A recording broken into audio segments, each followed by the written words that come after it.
Was it Yeah. PMP? Was it also? Wasn't there also a PMP up there by D? You remember DX Yeah. over there? Okay, wasn't there Yeah, also Bates a DX. That's where I bought cigarettes when I was 13 years old. Did they sell them to you when you were Hell 13? yeah. They sold them to all the middle schoolers. Are you serious? Yeah, we would just walk up from West and buy a pack of smokes. But yeah, that other PMP was cool too. That other PMP, there were a couple times that I shoplifted from there. Oh, nice. Man, let's just rat ourselves out.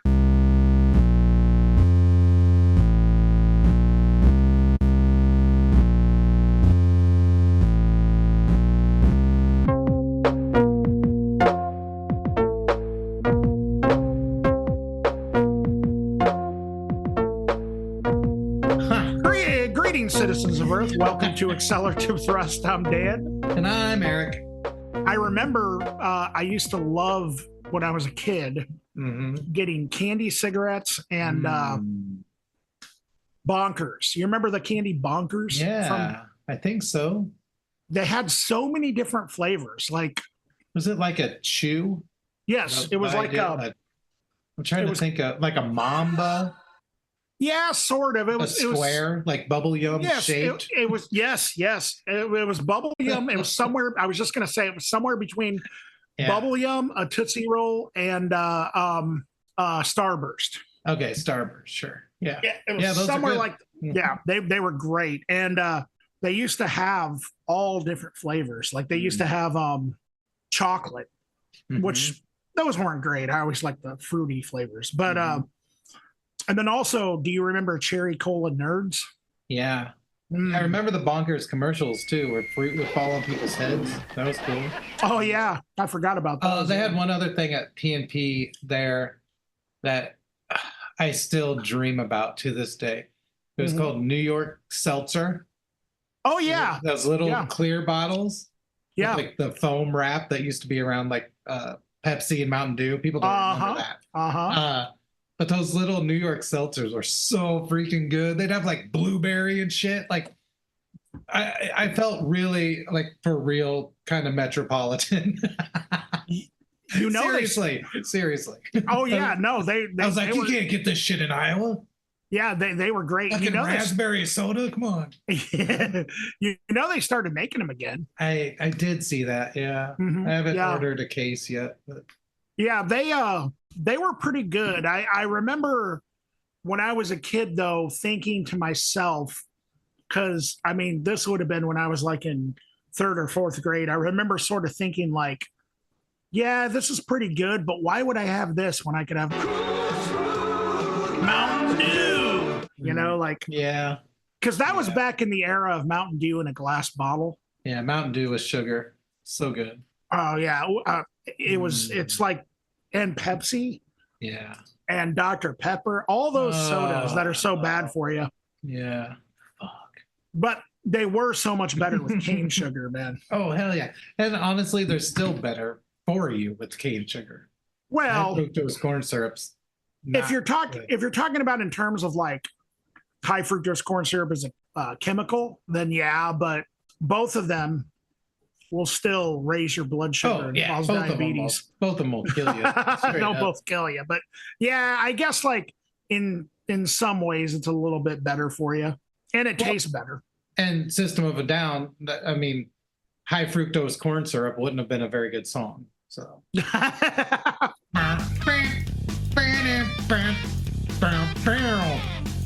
fructose corn syrup. You know, that would have been bad. Or what about aspartame? Which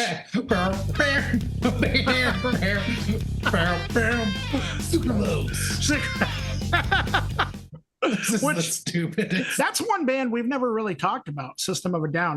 No. Are you a System fan at all? You know, I really liked the first one, and I liked Toxicity. Yeah. And that's where I stopped listening. I truly don't even know if they have albums after that. They have they have 3, but I totally understand. But I'll tell you something weird. This is the first time I heard System of a Down. it was on KRUI in Iowa City, the college station. And the college station here isn't known for playing metal at all. Like maybe if there's a metal show or something. But so I heard it and I honestly didn't know it was heavy metal. This is not a joke. I thought it was like spaz rock, like egg punk or whatever. Oh, really? Yeah, I thought it was seriously like Devo or Brainiac or something.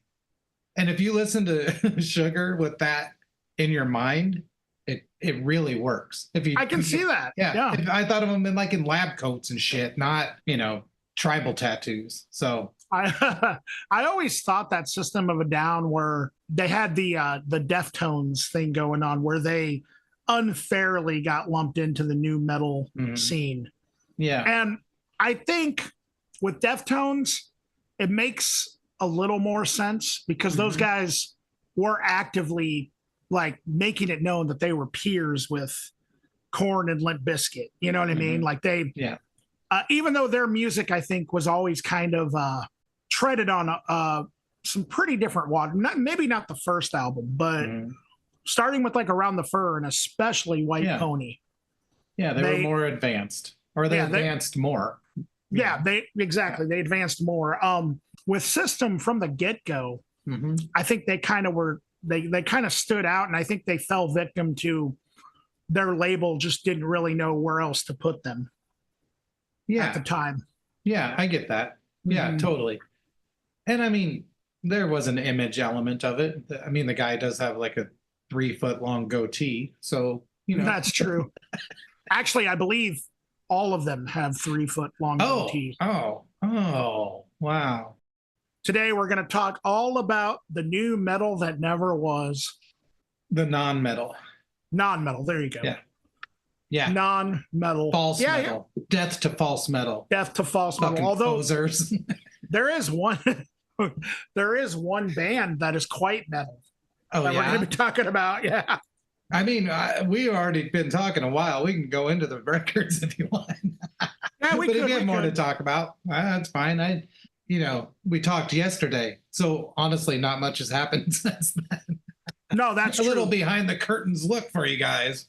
Yeah. We sometimes we record, every 2 days in a row, and then not for a couple weeks, and sometimes we do episodes before the ones that you're hearing now. Like out of order. Shit happens. We time travel to the future, and we interviewed these guys. Yeah, we're gonna very much try not to say, when we interviewed these guys, they said. Yeah, very much so. Yeah. Yeah. It's usually me who does it. Well, we can just go right into the records, basically. Come on, everybody, it's record time. All right, so let's go into the records. Let's dig deep. Let's dig deep, Erik. Yeah. You want to go first? You bet I'll go first. You bet. Hold back your bow and let your arrow flow. Shh. Have you ever noticed that in that song? Cupid? It's Sam Cooke, maybe? Oh, no, I don't think I've ever listened to it. No. I mean, I may have. It's something I don't I would have to maybe listen to the song. Wait, Cupid from Sam Cooke? Yeah, Cupid, Sam Cooke. Yeah. Cupid, please hear my cry and let your arrow fly. But then it goes, shh, like it really makes that sound, shh, like an arrow. Huh? It's really cool. It kind of feels like something I should know, but that it's kind of it's just an old song, What can you do? It's one of those things where if I look up Sam Cooke. Cupid, I'll probably be like, that song. Yeah. You know what I mean? Okay, gotcha. And if you do look it up, listen for the sound of an arrow done by someone's mouth in the song. It's really cool. Can you do that sound again? Shh. That's the sound of an arrow? I mean, yeah, I guess. Oh, yeah. Okay. I could see it on a, in the, no. But actually, if you think about video games, that's always the sound that, everything, every weapon made that sound that you just did.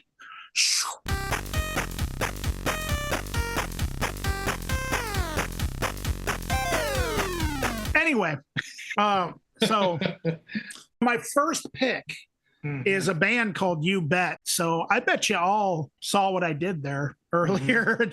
I mean, it only took like 10 minutes to get here. So the name of this record is Way to Be. So youbet is a band from New York City, fronted by Nick Lobet. And Nick plays live, and maybe these other people are on the record with him. I'm not 100% sure, but Micah Prusak and JoJo Quinn. This album, I think, is fantastic. It's got a lot of sonically, I feel, layers to it and some complexities. But I also think that when it comes down to it, it's just a collection of very, very well-written, great indie pop songs. The way that I would explain it to somebody, it's, I feel, a very interesting and very well thought out take on like indie music. It's sort of done in a way that I've never really heard it done before. And I think there's a lot of different elements of different things besides that that kind of get thrown into the mix. You know, at the heart of it, it's a guitar rock record. It's guitar, bass, and drums and vocals. But there's also some other things added, keys, other types of instrumentations. I feel like maybe there's some other stringed instruments, like maybe ukulele or something. But then there's also kind of like I don't know, elements of like flamenco maybe, or even like maybe like classical guitar kind of thrown in at times, that sort of maybe in like the middle of a part or something like that. And it's just really interesting writing. I think the lyrics are really good, very emotional. I also like the way the vocals are done too. Nick has an extraordinary voice. I think that the guitars, they're very dynamic. There's definitely, I think, kind of a loud, quiet, loud sort of element. Sometimes it's very clean and gorgeous sounding, and then sometimes bursts with some pretty heavy distortion. I also really like the way the bass player plays. I don't know, the way that the bass follows the guitars is almost like sort of a galloping or sort of staccato to it a little bit sometimes. The drums are really, really tight, sound great. I think the production it's somewhere kind of between, I guess, like somewhere between lo-fi and hi-fi. It's not exactly like what I would consider hi-fi, but it's also not what I would consider lo-fi either. It's kind of somewhere between, and I think that it suits the songs and everything about it, the presentation. It suits it all very well. Like I said, there's some keys, and I definitely hear keys like kind of all over the place, and some other instrumentation. And sometimes I can't even tell like what instruments are being presented, but there's always kind of an interesting sound that kind of appears. Like if you just kind of like, I feel like this is kind of a record where you can, if you tune out like one part, one section of the music and say, okay, I want to focus on the sounds and things like that, you'll always hear kind of like if you just say, I'm going to listen to the music, you'll always hear kind of some sounds kind of come up, but it's not like, they're not like noises. They always kind of go with the song, go with the melody and things like that. And I think that's really, really cool. I think there's definitely like kind of a jazz influence as well. I think some of the chords that Nick chooses to play on the guitar are very, at least influenced by jazz chords. Also, another thing about the bass that I think is kind of cool and almost kind of provides a juxtaposition, and I don't know if this was intentional or not, but the sound to me almost sounds like an acoustic bass. So I don't even know. Maybe the bassist is using an acoustic bass, but maybe I'm just out of my mind. I don't know. In any event, I really, really enjoyed this record. It kind of takes you, in my eyes, on through a journey, a very emotional journey. And I think also the songs are pretty relatable as well. As far as some of the stuff that it reminded me of, it reminded me a little bit of this artist who goes by the name Soccer Mommy, Liz Phair a little bit. Definitely the Pixies, the Quasi group that we reviewed a while back, Belly, the Breeders, and even a little bit of like Beck. And when I say Beck, I mean later era Beck. Like it, this reminded me of something he may put out like, I don't know, 15 years ago, 10, 15 years ago, as opposed to like 20 years ago. Yeah. So I don't know. I think it's just a really interesting take on indie rock. And I think the songs are really good. And I'm curious to hear what you thought, Erik. I liked it a lot. I think we heard things pretty similarly, but a little different from each other, which is always nice. But yeah, it's, in my opinion, was sort of a mellow, heady, sort of indie pop rock kind of sound. And as a band, I don't necessarily know who plays what, but it's a great sounding band. And it comes through as a band. And I don't know if, like I said, if that's the case, because it does seem like it's headed up by one person, but it comes off sounding like a really put together band. To me, the star of the show, it's split. It's either the vocals, which I'll get to in a second, or it's whoever's doing keys / electronics. I think there's a ton of electric piano. There's a lot of organs. There's a lot of other, I would think, sampled synths probably, but they all of it gives this a really warbly, kind of vibey VHS retro feel to the whole thing. And I really love that part. But yeah, the guitars are awesome. Like Dan said, they go from really twangy cleans to all out fuzz / distortion at times. A lot of trem, delay, reverb, a lot of attention to the sound of the guitars. Also, like Dan said, the drums are super solid, crisp. To me, they felt almost approached in like a electronic way, in a sense, like they're that crisp sounding, very foundational, and they don't change that much throughout the song, but they change enough that it's always interesting and they're always in the pocket and supporting the song. And speaking of in the pocket, Dan focused on the bass a lot, and I understand why. To me, the bass had a very classic 60s tone and approach, very picked and percussive, like how Paul McCartney plays bass, or Carol Kay from the Wrecking Crew, or if you listen to like Pet Sounds, it's that same plucked percussive bass. Like hardly any of the note actually comes through. It's very muted, but picked. It's a really, really cool sound. The vocals are great. Yeah, it's a very smoky voice, very vulnerable and hushed at times, but also really strong and confident. Just a really nice voice. Other than that, I don't have a lot to add to what Dan said. He covered most of it. I'm just sort of reiterating all the things he said. But yeah, I really was surprised by it. I think the songs, they have an edge to them. They're not mellow in that sense, but they're also not down or depressing or anything that mellow sometimes accompanies.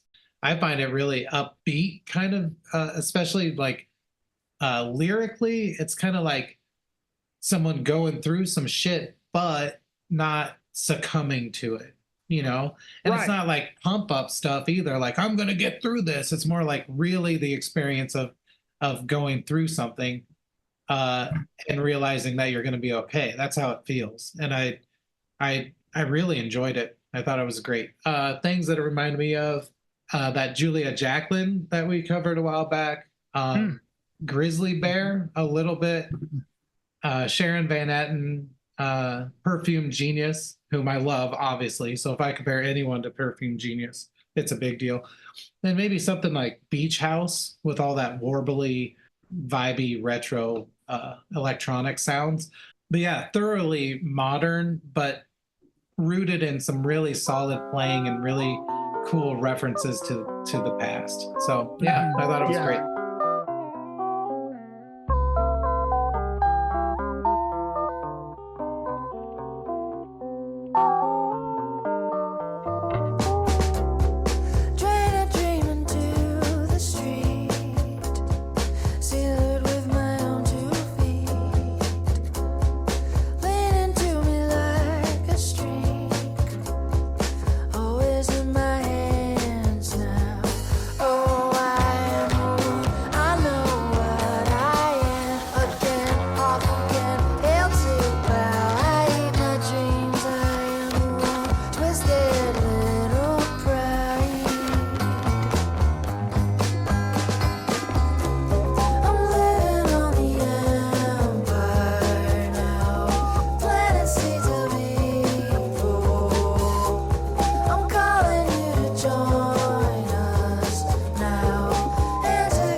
Yeah, so on to another super uplifting album. My choice is The Cost by a band called Aseethe, whom some of you literally might know because they're from around here, Iowa City. I would like to meet them someday. Yeah, they seem cool. It'd be fun to talk to them sometime. Yeah. Yeah. Okay. So The Cost is their newest record, and it's really cool. Like really, really something pretty special, I think. It's crazy brutal. And just brutal, atmospheric, sort of like blackened doom, I guess you could say. The songs are slow, brutal. I'm only going to use that word 6 or 7 more times in my review. So, but there's a lot of moments of like ambient tension as well. Like there's a lot of building happening on this record to release. Like it builds you up, it stays on things for a little while, and then you get the release, which is a really enjoyable listening experience. You know, I listen to a lot of stuff where it's slow and plodding and atmospheric, but you never quite get there. I feel like a cat, if someone was playing with a laser pointer, like you chase it around, but you don't actually ever catch anything. That's a little esoteric. Yes. With this record, I feel like you actually catch something. Mm-hmm. But anyway, the instrumentation is just perfect. The sound's amazing. It's like really great production. It's all the playing is like in lockstep precision. And then it kind of spreads out. The elements spread out and give some space and some airiness and some room to sort of, I don't know, I just stew in it for a little bit. And that's a nice thing because you can't have something that's just brutality. I mean, you can, but I don't find it personally as interesting. The guitars, Brian's guitars are highly curated. Like his tone is not at all on accident. Like it's very purposeful. But yeah, they're very distorted, sludgy, thick, but there's like the sizzling sort of high end setting on top of the distortion that really just burns it, sears it into your. I know I'm using a lot of like maybe terms that could be applied to steak right now, but for real, it does just like sear itself into your brain. The bass, Noah Kester plays bass on this. It's distorted just enough to cut through the mix, but not distorted in a way that would get in the guitar's way at all. And the way the bass is played is very nice too. Like it's there when it needs to be in the pocket, and then other times it's sort of filling out this atmospheric realm, which I think coincides with Noah also played synthesizers on this, and it feels like he thought those things through. Like, how are these gonna work with each other? Because the synths are subtle, but yeah, they're super effective at amplifying sort of like whatever the emotional landscape is that we're in. Like it could be sort of those ambient moments, but it could be like sheer terror as well. And the synths just sort of like support that bolster those ideas. The drums are beyond precise. I mean, they're perfect, and they're super shimmery, if that's a thing. Like I love the cymbal work. It's a perfect sort of exclamation point on the sound that we're hearing. The vocals are great. Both Noah and Brian have the perfect voices for this music, and they sound perfect together. As far as what it sounds like to me, this is going to sound pretty obvious, but Sun O, Kane, and then I also put Jesu and Godflesh, even though, you know, it's still both Justin Broderick. It's not really the same, but those things all come through to me. That's the foundation of all this, but it doesn't necessarily sound like those things. This is like a combination that I think is really, really interesting and different than other music that I've heard in this, I guess, genre. So yeah, what'd you think, Dan? Yeah, this is absolutely just a welcome release from Aseethe. I absolutely loved it. And I think the thing that I really like about it, because I think you pretty much hit on mostly everything that I'm going to hit on, Erik. I mean, a lot of the descriptions that you gave, I couldn't say better myself. But one of the things that I really think about this record, and Aseethe has been around for a while. They have, I think, 3 full lengths altogether, but then also some EPs and some splits. And they kind of started off as a more ambient, I guess you could say, or more droney, or at least more drone influenced. And I think as time has gone on and they've gone through a few bass players before Noah, and once Noah kind of got added to the band and started to kind of add sort of like his ideas and what he does to the band, I feel like with each record they kind of got more urgent and direct with their sound.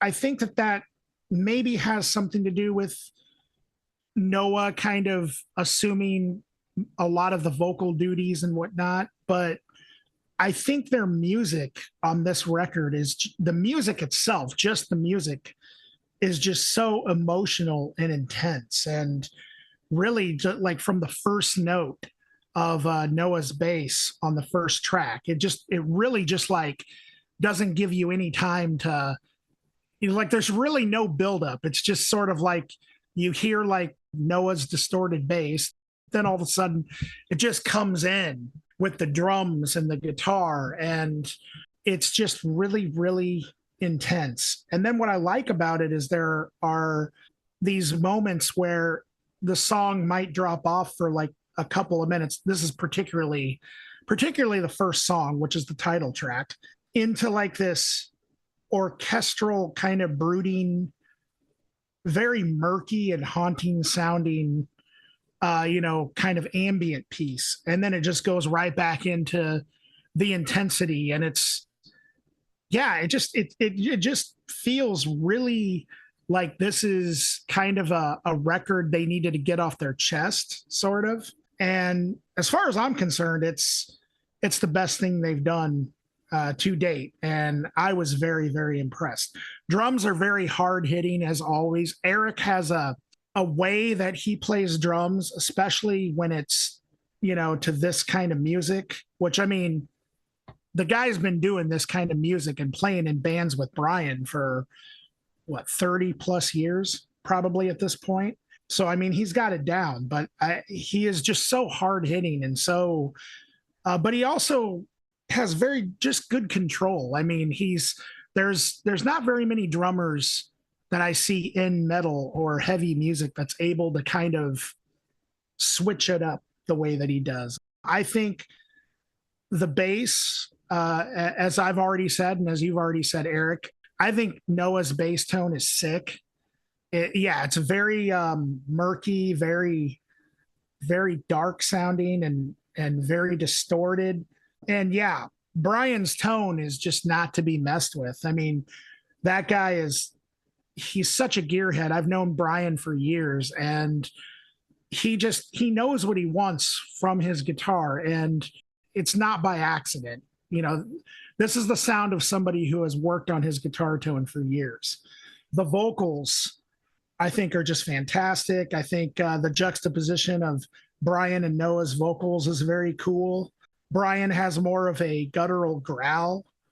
Occasionally he goes higher, and he can if he wants to, but Noah, I feel, has definitely way more of a high-pitched, I don't want to say hardcore, but I guess I'll say hardcore, like, sort of deal to him a little bit. And some of it is even reminiscent of like scrams or black metal style. And yeah, so I think those two vocal styles go together. It's perfect on this. I really like all the drone noises, like at the end of the cost. It's fantastic. Now, the stuff that this reminded me of, everything that you said, Erik, I definitely agree with. Like Connate for sure, Godflesh, Yezu for sure. But I also think I would say City of Caterpillar. I would also say that Converge and Chelsea Wolfe just recently put out a collaboration album called Blood Moon. I think this record reminds me of that. High on Fire, the Melvins Lustmord split, mostly because there's a lot of ambient parts on there that I could kind of see like a connection with here. And then also that Full of Hell Nothing split that we reviewed a while back. And yeah, I would also say even parts of it, Tool. It's, yeah, just absolutely fantastic. It's super intense, emotional metal. Not much more, I think, can be said about that. Yeah. Aseethe. Awesome.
Do you want me to start off the local, or do you want to do it? Yeah, go for it. Okay. Keep it local.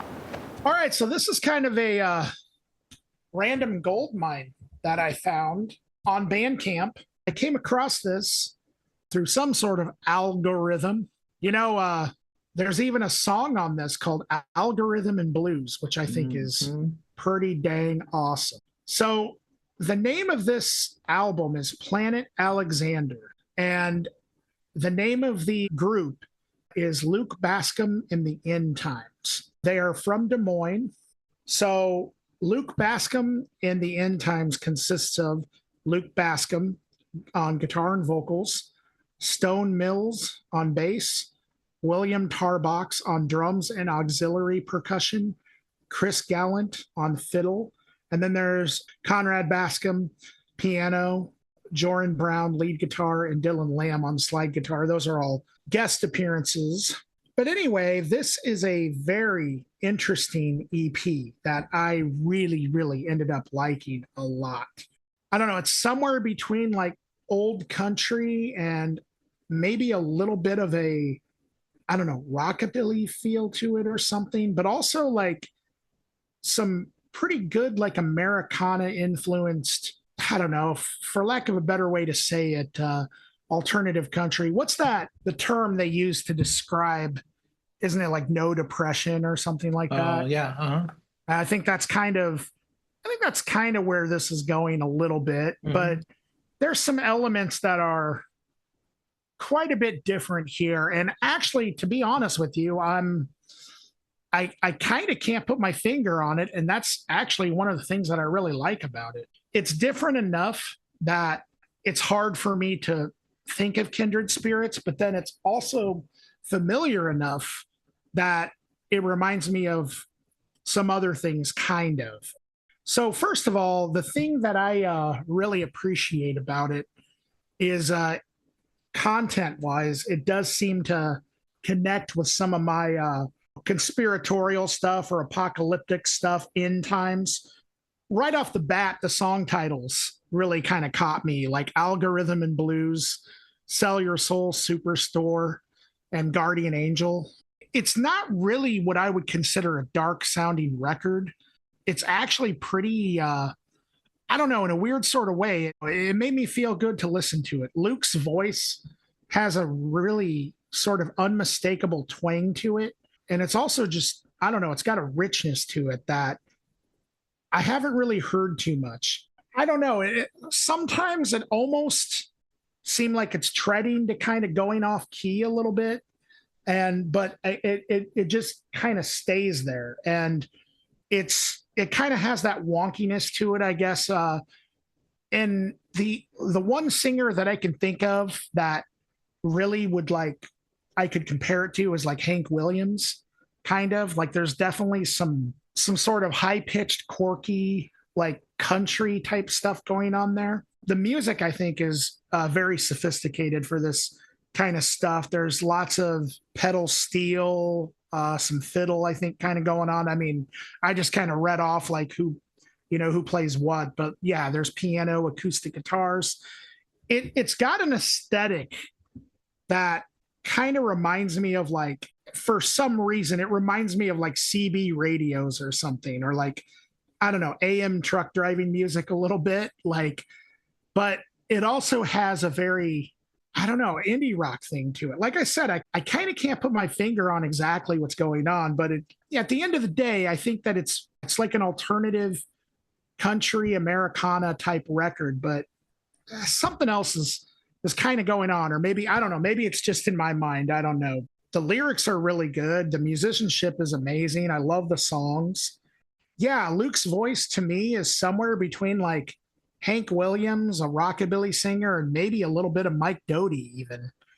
So as far as the stuff this reminded me of, the Hold Steady, a little bit of Modest Mouse, Sun Volt, Hank Williams, like I mentioned, Anthony Warden, Iowa City's own Anthony Warden, Billy Joel, Elton John, and Wilco, which I know is kind of an interesting assembly of recommended if you likes. I also would throw in Mike Doughty's solo stuff in there too for some reason. I can't, I don't know. I really was intrigued by this EP. I think it was really cool. And I'm very interested for the future for Luke Bascom in the end times. I would love to hear a full length from these guys.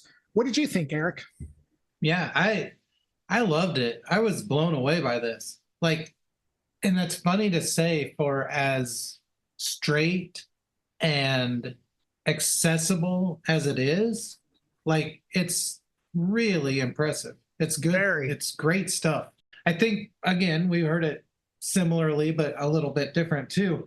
But I think that's because this is actually a little bit different. I think the way this comes across, it's just like, it's the kind of confidence that someone has when they're just feeling it. They're just doing what they think sounds good and what they want to do. And they don't have to try hard to do that. I mean, it's obviously they tried on this EP. I'm not saying that, but they're not trying to sell us anything. This is what it is, and it's really good. I kind of took it as like a super cool and like refreshing take on blues or bar rock. Honestly, mostly bar rock. It's really cool. The songs are, like I said, very, to me, bar rock oriented, but with the addition of the violin, it changes things a little bit, puts it a little further into that sort of Americana element. And I think it's a slightly more fun vocal style than a lot of any music that this is comparable to. The vocals are yeah, they're a little more fun. I don't know how to say that exactly. They have a lightness to them, but also it's rooted in, more traditional vocal styles. And I think that elements there, but it's not relying on it. And I'll get to that more in just a second. But really interesting songs. The lyrics are really cool. The songs are clever without being overly clever. They're like traditional classic country songs in that way, where the chorus is generally some sort of play on words or some hook of an idea that brings you into the rest of what's appearing in the verses and things like that. It's supported by this kind of clever turn of phrase or whatever. Yeah. And this has that, but it's not so clever that it's like off-putting, if that makes any sense. I think the lyrics are heartfelt, but also really cerebral for this kind of music. Great performances all around. Solid piano, guitar, bass, drums. The violin, for me, really sets this off. It's great. The slide guitar, all of it sounds perfect, played by obviously very consummate players, like just very confident and truly good playing. The crux of my review, though, is that even though it may share elements, this leaves out a lot of the alt country / Americana / rockabilly tropes that most of the music, like I said, that this could set with. It leaves that stuff out, and it makes it feel smarter and more fun, instead of just being down and dusty and brown. I don't know how to describe it. Like there's literally no depression. Yeah, right. It's like there's not a gravelly voice just talking about how shit's hard and you're going to drink whiskey to escape it. Like that's not the vibe here. And it's really cool because of it. Mm-hmm. Like really different. And I would suggest that everyone check this out. Like like I said, I was blown away by it. I think this brings alt country, Americana, bar rock, blues, those ideas to a new way of listening to it. But things that it reminded me of, Ben Driscoll from Iowa, any of his music, it's very similar to approach and sound. Even vocally, it's a similar vibe. Vocally, it reminded me a lot of Ben, and also musically, vocally, it also reminded me a lot of John Linnell. I know that sounds funny, but like if you mix Ben Driscoll and John Linnell from They Might Be Giants, I think that's about where this voice lies. Kind of goes from this deeper, more like traditionally gravelly kind of sound to a higher kind of nasally kind of sound, like John Linnell. And it's seamless. I'm not talking like there's two voices here. I'm talking like that is his voice, and it's really awesome. Another comparison that might be strange would be Squeeze, and I think that's the prevalence of the piano. And sort of like Squeeze, for as new wavy as they are, it's very much bar rock, or pub rock, or whatever you want to call it. I also heard some Ryan Adams in there and Uncle Tupelo, and that whole genre that we've already talked about. So yeah, I loved it. Luke Bascom and the End Times. I would love to see this live, and I'd love to hear more from him. So good pick, Dan.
Yeah, no, totally.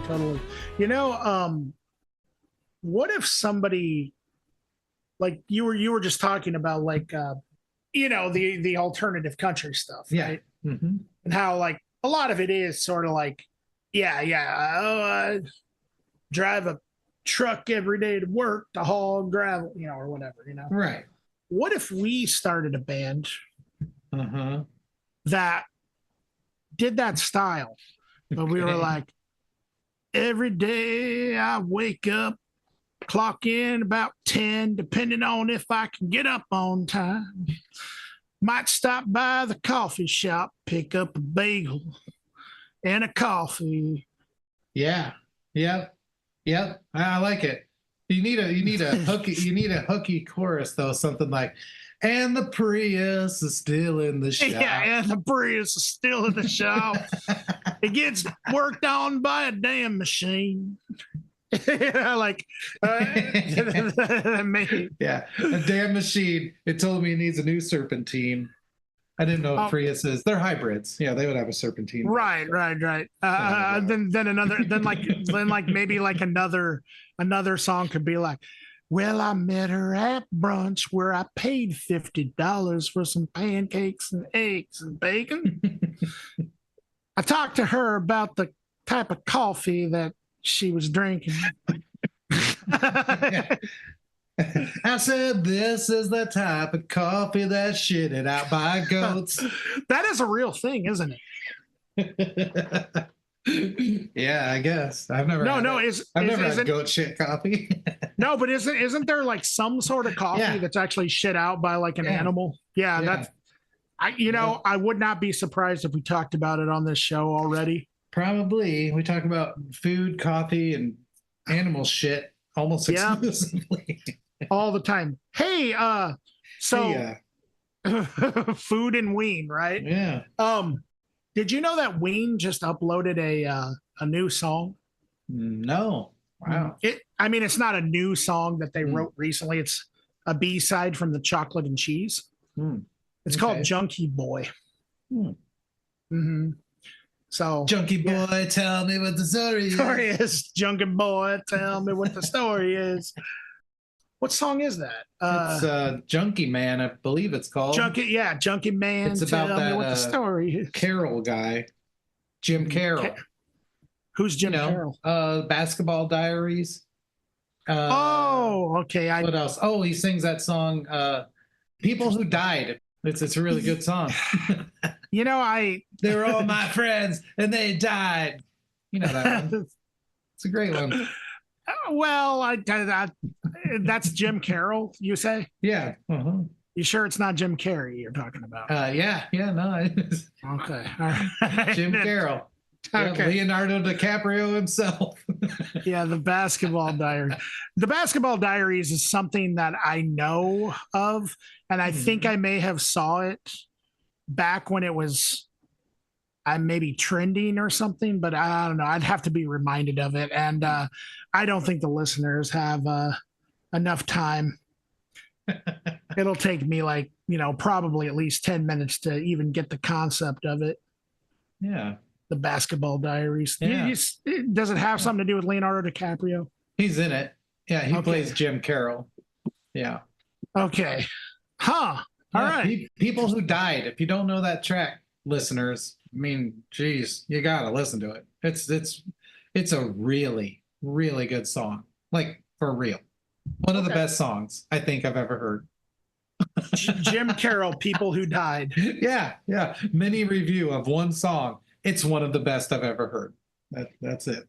Did you ever see the Dirt documentary, the one on Motley Crue? It was documentary or a biopic? Nah, a biopic. Yeah, I saw that. With Machine Gun Kelly playing Tommy Lee. Yeah. Not bad. It wasn't too bad. I didn't really like who played Ozzy. That guy from I don't remember. Royal Gemstones, I think. Keith with the long hair. I might be making that up. I don't know. You're talking about Righteous Gemstones. Yeah, Righteous Gemstones. Yeah, with John. Yeah. John. No. You said Royal Gemstones. Oh, because I'm stupid. I forgot. Well, no, it's you were probably thinking of the Royal Tenenbaums or something. Yeah. You Yeah, the Royal Gemstones. That's not a thing. But yeah, I wonder if that guy Keith did play Ozzy Osbourne. For some reason, it seems like it. Anyway, is that the younger brother? He was in the Righteous Gemstones, or the younger brother's friend, or okay, or whatever. It would totally make sense that he would play Ozzy to me. Anthony Cavallero's his name. Let's check it out. If I'm right, The Dirt 2019. Oh, I'm a fucking genius. Holy fuck. I just made that shit up and it was true. All right. Anyway. You were just like, oh, I think this is what's happening. I'm just going to say it. Yeah. Just say it. You know, I did think about that recently. Like if you just predict shit, like just make predictions all the time. If you're right, people will be like, whoa, that's crazy. But if you're wrong, people will just forget that you said it. Yeah. So you might as well just come off as like just a clairvoyant or something. You know, just make predictions all the time. Just be wrong. You know, I mean. Yeah. Just own it. Like, oh, I guess it was wrong, whatever. But the other, 10% of the time you're right, people will be like, I don't know. It's like kind of spooky. Yeah. You predict shit all the time. Well, anyway. They say there are people out there that say that everybody has a certain amount of psychic ability. Mm. Yeah. I have more like sidekick abilities. Yeah. So you're kind of like the Robin to someone's Batman. Yeah, I'm a Robin to everyone's Batman. Mm-hmm. I'm the eternal sidekick. That's my gig. Eternal sidekicks of the spotless mind. Wow. Mm-hmm. We're getting a little too weird. Yeah, another Jim Carrey reference. Not Jim Carrey. Oh yeah. Wait, Jim Carrol was in that movie? Yes. See, now we're getting each other confused. What Those are memories who died. What God, what was I gonna say? Did you see the Jim Carrey YouTube of him on Arsenio Hall impersonating Napalm Death? Yeah. That was so fantastic. Secretly, I've watched a lot of Jim Carrey on YouTube. Secretly? Well, it's not a secret anymore. Well, it's not a secret anyway, just no one knows it because no one knows anything about me. Oh, so it wasn't like you were trying to hide. I wasn't hiding it. Okay, gotcha. Yeah. If I say something, it might as well have been a secret because his performances on In Living Color still some of the best he's ever done. True. I watch his like ego death videos, where he gives like graduation speeches and stuff, and it's all about ego death and stuff. Yeah. He's a weird guy. Never heard about that. I know he was kind of strange. Yeah. Well, I mean, not weird, just really kind of an out there thinker nowadays. Yeah. But I like it. I like his take on things more than most anyone else's. Yeah. Really? Huh. Yeah. I really like Jim Carrey. Well, what do you think? Should we let these listeners off the hook? I think so. I think they've listened to enough stuff about System of a Down. System of a Down, our take on No Depression. Jim Carrey. Jim Carrol and Jim Carrey both. Yeah. Listeners. Oh, man. Jim Carrey should play Jim Carroll in a movie. That would be amazing, wouldn't it? Or just confusing. Anyway, what were you going to say? Maybe Jim Carrey should play Jerry Seinfeld in his biopic. What is the deal with Jim Carrey? Oh, my God. We got to go. I just pulled out my fucking Seinfeld impression. This is the bottom of the barrel right here. This is it. As low as we can go. Wow. Yeah, it is. It really is. All right. Anytime you have a Jerry Seinfeld impression. Anyway, ladies and gentlemen, accelerativ.thrust@gmail.com or our Instagram, which is also coincidentally accelerativ.thrust at accelerativ.thrust. Yeah. There's also a Facebook, Accelerativ Thrust. Yeah. Get a hold of us if you want to reach us, man. Yeah. Let us know if you are in a band and want your music reviewed, or if you're friends with the band and want their music reviewed, or if you have friends, unlike us, you could tell them about the show. And I don't know. That's about it. That's my 2 cents. Plus, we would like to have friends one day. Yeah, so. If you want to talk to us, I mean, we'd love to. Yeah, 100%. Yeah. Someday. Someday. It'll happen one of these days. Who knows? Yeah. All right. Well, I think that is us signing off, right, Eric? Uh-huh. All right. All right. Bye. Bye. Oh, man.